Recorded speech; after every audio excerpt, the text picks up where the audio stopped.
வணிக சிலிண்டர் விலை 172 ரூபாய் குறைக்கப்பட்டுள்ள நிலையில் முன்பு விலை உயர்வு காரணம் காட்டி உயர்த்தப்பட்ட பொருட்களின் விலையில் மாற்றம் செய்யப்பட்டுள்ளதா என்று மக்கள் குரல் பகுதியில் பல்வேறு பகுதியினர் தெரிவித்த கருத்துக்களை பார்க்கலாம்.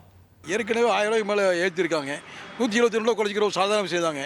இனிமேல் குறைக்க வாய்ப்புகள் இருந்தாலும் அது செய்ய மாட்டாங்க கவர்மெண்ட்டு. கச்சா எண்ணெய் விலையெல்லாம் ரொம்ப குறைவாக இருக்குது.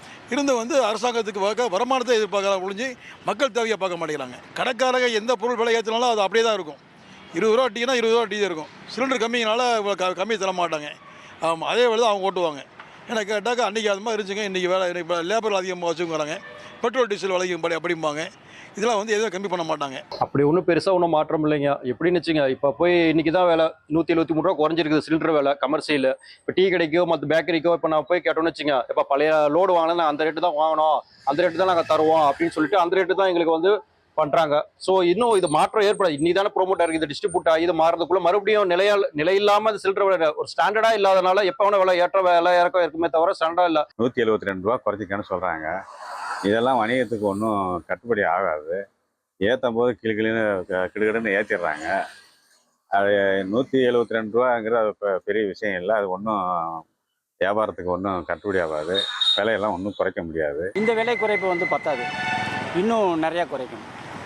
உங்களுக்கு இப்போ வணிக சிலிண்டர் பார்த்திங்கன்னா 3000 ரூபா பக்கம் வந்துருச்சு.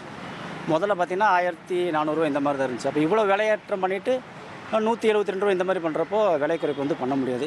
இன்னும் நிறைய விலை குறைப்பு பண்ணினா மட்டும்தான் பொருட்கள் விலையை குறைக்க முடியாது அவங்க சொல்லுவாங்க. பேக்கரி தொழில் பூராமே இதை நம்பி தான் செயல்பட்டு ஹோட்டல் உணவகமும் ஹோட்டல் தொழிலும் இந்த பேக்கரியும் பூராமே இதை நம்பி தான் செயல்படுது. அதனால் இந்த கமர்ஷியல் சிலிண்டர் இன்னும் குறைக்கணும். 2000 ரூபா விற்றது இன்றைக்கி 3300 ரூபா வந்துடுது. இப்போ ஆறுதலாக சின்னதாக ஒரு பண்ணியிருக்காங்க. அதனால் இறுதி எங்களுக்கு பத்தாது. அதனால் கூடுதல் நாள் வரைக்கும் இந்த மத்திய அரசு கவனம் செலுத்தி இந்த விலைவாசி கொஞ்சம் குறைக்கணும். இன்னும் பார்த்தீங்கன்னா விலைவாசி சிலிண்டர் விலை கமர்ஷியல் சிலிண்டர் விலைவாசி அதிகப்படுத்துறாங்கன்னு சொல்லி ஹோட்டல் டீ கடை டிஃபன் எல்லாமே விலைவாசி அதிகப்படுத்துறாங்க.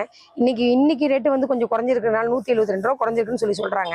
ஆனால் இன்னைக்கு டீ கடை டிஃபன் கடை எல்லாமே போய் கேட்டாலும் மடி ஏறுங்கிறாங்க இறங்குங்கிறாங்கம்மா. நான் எப்படி விலையை குறைக்க முடியும்? இன்னைக்கு நீங்கள் சொல்கிறங்கிறதுக்காக நான் விலை கம்மி பண்ணி கொடுத்தேன்னா நாளைக்கு எங்களுக்கு மழை மறுபடியும் ஏறிச்சுன்னா நாங்கள் மறுபடியும் விலைப்பட்டியில் மாற்ற முடியாதுல்ல அப்படின்னு சொல்லி சொல்றாங்க சார். விலை இப்போ ஒரே டைமுக்கு 1100 ரூபாய் விலை ஏத்துனாங்க.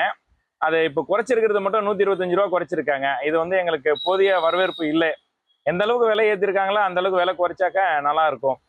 இதனால நாங்கள் ரொம்ப கஷ்டப்பட்டு இருக்கிற வேண்டிய சூழ்நிலை இருக்குது. எங்களால கடைய நிர்வாகம் சரியான முறையில் செய்ய முடியல. இது அரசாங்கம் தான் முன்னின்று இதை விலை குறைக்கணும். அதை நாங்கள் எதிர்பார்த்து கொண்டு இருக்கோம். இனி செல்லும் இடமெல்லாம் செய்தி. தந்தை டிவியின் வாட்ஸ்அப் சேனலை ஃபாலோ பண்ணினா செல்லருக்கும் இடமெல்லாம் செய்தி. இதோ QR கோட் இப்பவே ஸ்கேன் பண்ணுங்க, ஃபாலோ பண்ணுங்க.